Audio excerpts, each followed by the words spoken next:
Hello, welcome to A Few Minutes with Esther. I'm Buddy Pennington, pastor of Westville Assembly of God in Holmes County, Florida, host for your study. In this video, we're going to take a look at Esther chapter 6, verses 12 through 14. Now, just prior to the ending of chapter 6, Esther has held the first banquet for the king and for Haman. Haman has decided that he wants to try to get rid of Mordecai and is going to go ask the king for permission to do that when the king sends Haman off to honor Mordecai. In verses 12 through 14 of chapter 6, Haman and Mordecai return to their places, Mordecai to his spot at the palace gate and Haman to his home.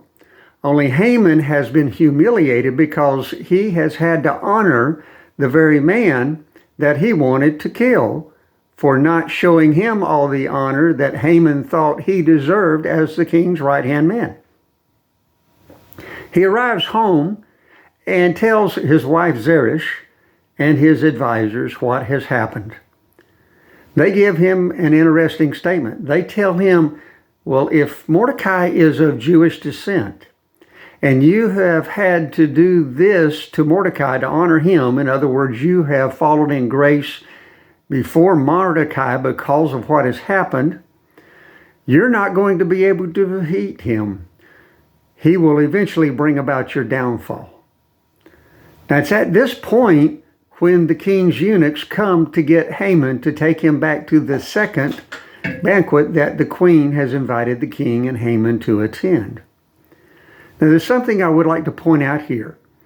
Haman has been required by the king to honor the very man that he was intending to kill.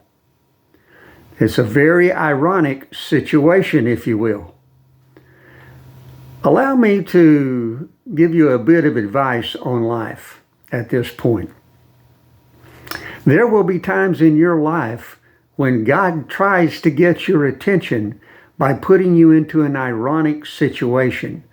You will think you're going to do one thing, but he places you into a situation in which you do the very opposite. I want to relate a little story to you from my own ministry. There came a time in my life when I had made the statement that I was never again going to pastor a really small rural church. Just a few minutes after I made that statement, God placed into motion a situation in which I was going to be invited to pastor a small rural church again. What I said I would never do, I wound up doing. And I'm very glad that I did.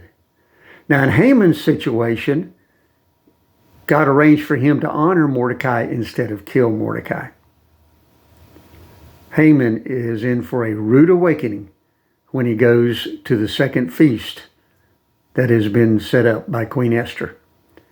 I pray that if you wind up in an ironic situation, you do not find yourself in a rude awakening. But I pray that you will be willing to yield your life, your ministry, your efforts, all that you are, to God and follow his leading for your life, so that maybe he will not have to put you in an ironic place. It's our prayer that these Bible studies will be a blessing to you. I encourage you to share them on your social media feeds. I also would like to invite you to visit our Facebook page, which is Westville AG at 2513 Cypress Street. If you have prayer requests and questions about the study, please leave them in the comments section along with your email so we can respond to you. May God richly bless you until the next time whenever we get together for A Few Minutes with Esther.